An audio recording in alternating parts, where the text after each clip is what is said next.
Hello and welcome. In today's lesson, I'll be showing you how to generate a yearly calendar in Excel. This is a template that has already been designed by me, and I'll just show you how to walk through it. Here you have the year, and basically this is just where you need to make input and automatically it generates. Here we already have formula. It has been designed to automatically generate without any user's input. So the only user input you need is the year.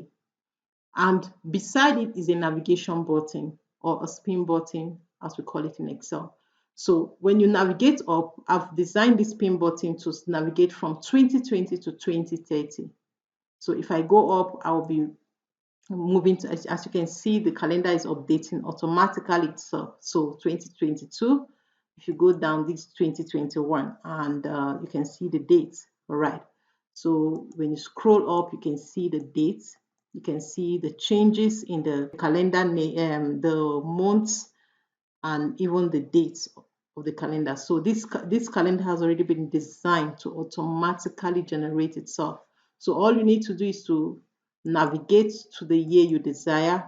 Though due to the fact that this navigation button is within the range of 2020 to 2030, you can just select the cell and input the year that is outside 2020 to 2030. So you are not just restricted to from just to work with 2020 to 2030. So if you want to check a year outside the range, you can just select, okay, let me check for 2019. Right. And here you go. You have it. This is your 2019 calendar here. So you can input the year you want, or you can use the navigation. But note that this navigation button has been designed for the range 2020 to 2030. Right. So, and I know this calendar will be helpful to you in planning your time, in programming your week, your month, your year. Right. So that's it for it. To download this template, check the description section of this video you're watching. There'll be a download link for you to do that. Right.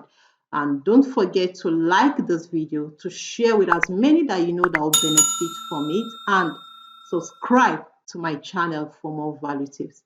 Thanks, and I'll see you in the next lesson. Bye for now.